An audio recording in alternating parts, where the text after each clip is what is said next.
perkembangan historis sistem penjaminan mutu pendidikan di Indonesia mulai dari era pra kemerdekaan hingga kebijakan kontemporer. Penulis mencatat bahwa kesadaran akan pentingnya penjaminan mutu semakin meningkat seiring dengan tuntutan global untuk meningkatkan daya saing dalam bidang pendidikan.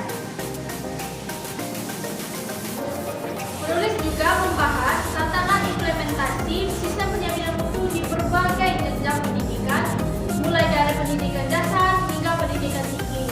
Tantangan-tantangan ini meliputi keterbatasan sumber daya, resistensi terhadap perubahan, dan kurangnya pemahaman komprehensif tentang konsep penjaminan mutu. Selanjutnya itu ada bab 2, Standar Nasional Pendidikan. Pada bab 2 ini membahas secara mendalam tentang standar nasional pendidikan atau yang disebut dengan SMP sebagai acuan minimal dalam penyelenggaraan pendidikan di Indonesia. Standar ini menjadi tolak ukur dalam mengembangkan, memantau, dan mengendalikan mutu pendidikan. Penulis menguraikan 8 komponen standar nasional pendidikan, yaitu yang pertama standar kompetensi lulusan, yang kedua standar visi, ketiga standar proses, 4 standar pendidikan dan tenaga pendidikan, 5 standar sarana dan prasarana, 6 standar pengelolaan, 7 standar pembiayaan, dan yang terakhir standar penilaian. Setiap standar dibahas secara komprehensif mencakup dimensi konseptual, regulasi yang mendasari, dan implementasinya praktisnya di lapangan. Penulis menekankan bahwa kedelapan standar tersebut merupakan satu kesatuan yang tidak terpisahkan dan saling terkait dalam mendukung terwujudnya pendidikan bermutu. Selain itu, bab ini juga membahas peran berbagai pemangku kepentingan dalam pencapaian standar mutu pendidikan nasional pendidikan, termasuk pemerintah pusat, pemerintah daerah, satuan pendidikan, pendidik, dan masyarakat. Kolaborasi antara berbagai pihak ini dianggap esensial dalam mewujudkan standar nasional pendidikan. Penulis juga menyoroti proses evaluasi dan akreditasi yang menjadi mekanisme formal dalam menilai pencapaian standar nasional pendidikan di berbagai lembaga pendidikan. Berbagai instrumen dan metode evaluasi diperkenalkan sebagai alat untuk mengukur tingkat ketercapaian standar. Selanjutnya ada bab 3, tujuan penjaminan mutu pendidikan.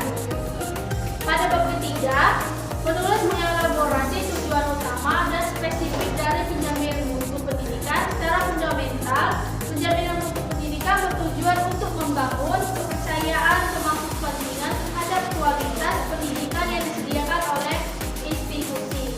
Tujuan penjaminan mutu pendidikan dijabarkan dalam beberapa dimensi: memastikan pemenuhan standar minimal dalam penyelenggaraan pendidikan, mendorong peningkatan mutu pendidikan secara berkelanjutan, memberikan informasi yang akurat tentang kualitas pelayanan pendidikan dalam masyarakat, meningkatkan akuntabilitas lembaga pendidikan, dan yang terakhir memfasilitasi pengembangan kapasitas internal dan lembaga pendidikan. Penulis juga menganalisis bagaimana tujuan pembelajaran pendidikan berhubungan dengan visi pendidikan nasional dan tujuan pembangunan pendidikan jangka panjang. Penjaminan mutu dipandang sebagai instrumen strategis dalam mewujudkan cita-cita pendidikan nasional. Dalam bab ini juga dibahas berbagai indikator keberhasilan dalam pencapaian tujuan penjaminan mutu pendidikan, termasuk peningkatan prestasi peserta didik, peningkatan efisiensi dan efektivitas pengelola pendidikan, serta peningkatan relevansi pendidikan dengan kebutuhan masyarakat dan dunia kerja. Selanjutnya bab 4, paradigma dan prinsip penjaminan mutu pendidikan. Pada bab keempat, mengeksplorasi berbagai paradigma dan prinsip yang mendasari praktik penjaminan mutu pendidikan. Penulis membahas beberapa paradigma utama dalam penjaminan mutu, termasuk yang pertama paradigma kendalian mutu, paradigma jaminan mutu, paradigma manajemen mutu total, dan yang terakhir paradigma perbaikan mutu berkelanjutan. Setiap paradigma dianalisis secara mendalam, termasuk asumsi filosofis, kerangka konseptual, dan implikasi praktisnya dalam konteks pendidikan. Penulis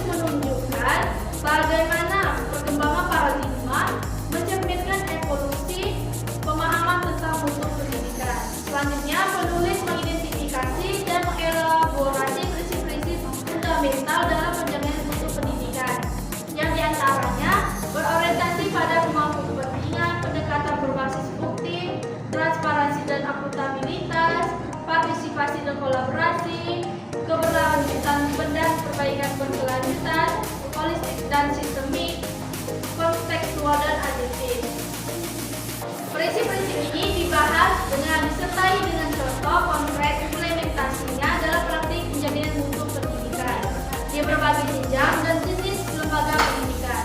Penulis menekankan bahwa pemahaman yang baik tentang prinsip-prinsip ini sangat penting dalam mengembangkan sistem penjaminan mutu. Bab 5. Benchmarking mutu pendidikan. Bab kelima ini membahas konsep dan praktik benchmarking dalam konteks penjaminan mutu pendidikan. Benchmarking dipahami sebagai proses sistematis untuk membandingkan kinerja suatu institusi pendidikan dengan standar tertentu atau dengan praktik yang terbaik yang ada di institusi lain. Untuk setiap jenis benchmarking, penulis menjelaskan karakteristik, kelebihan, keterbatasan, dan konteks optimal untuk penerapannya. Berbagai metodologi dan pendekatan dalam melakukan benchmarking juga dibahas secara komprehensif. Dalam bab ini juga disajikan studi kasus benchmarking mutu pendidikan di berbagai negara, terutama negara-negara dengan sistem pendidikan yang diakui yang bermutu tinggi. Penulis menganalisa bagaimana praktik benchmarking tentang berkontribusi pada peningkatan mutu pendidikan di negara-negara tersebut. Selanjutnya, bab 6, manajemen mutu pendidikan. Pada bab ke-6 berfokus pada aspek manajemen dan manajemen dalam penjaminan mutu pendidikan. Penulis menguraikan berbagai pendekatan manajemen mutu yang diterapkan dalam konteks pendidikan, termasuk tentang quality management. Penulis menjelaskan fungsi-fungsi dalam konteks penjaminan mutu pendidikan. Yang pertama, perencanaan mutu, pengendalian mutu, penjaminan mutu, peningkatan mutu. Setiap fungsi dibahas secara mendalam, meliputi konsep dasar, proses, dan berbagai alat atau instrumen yang dapat digunakan dalam implementasinya. Penulis juga menganalisis interkoneksi antara berbagai fungsi manajemen tersebut dalam bentuk sistem manajemen mutu yang komprehensif. Selain itu, penulis juga menguraikan berbagai strategi implementasi manajemen mutu pendidikan, termasuk pengendalian kapasitas sumber daya, pengelolaan sumber daya, manajemen perubahan, dan pengelolaan pengetahuan. Berbagai tantangan dalam implementasi manajemen mutu pendidikan juga diidentifikasi berbagai strategi untuk mengatasinya. Dan yang terakhir, bab 7, sistem kendali mutu. Bab terakhir ini, buku ini membahas sistem kendali mutu sebagai komponen penting dalam penjaminan mutu pendidikan. Sistem kendali mutu mencakup berbagai mekanisme dan prosedur untuk memantau, mengevaluasi, dan mengendalikan kualitas layanan pendidikan. Penulis menguraikan berbagai model sistem kendali mutu antara lain. Pertama, model kendali mutu berbasis infeksi, statistik, proses, dan berbasis sistem. Untuk setiap model, penulis menjelaskan karakteristik, kelebihan, keterbatasan, dan konteks penerapannya dalam lembaga pendidikan. Berbagai teknik dan alat kendali mutu juga diperkenalkan, seperti diagram sebab akibat, diagram Pareto, diagram kontrol, dan berbagai alat statistik lainnya. Bab ini juga membahas proses audit mutu, salah satu mekanisme kendali mutu. Penulis menjelaskan berbagai jenis audit mutu, proses pelaksanaan audit, dan pemanfaatan hasil audit untuk peningkatan mutu. Bab ini diakhiri dengan pembahasan tentang integrasi sistem kendali mutu dengan sistem manajemen mutu secara keseluruhan. Penulis menekankan pentingnya pendekatan holistik dan sistemik dalam mengembangkan dan mengimplementasikan sistem penjaminan mutu pendidikan yang efektif.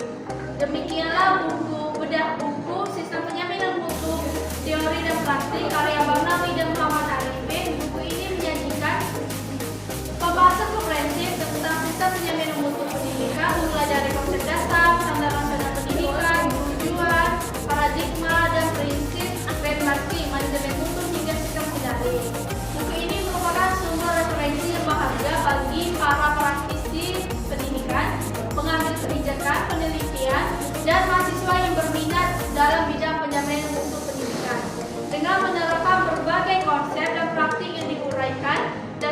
ini. Diharapkan kualitas pendidikan di Indonesia dapat diteruskan ditingkatkan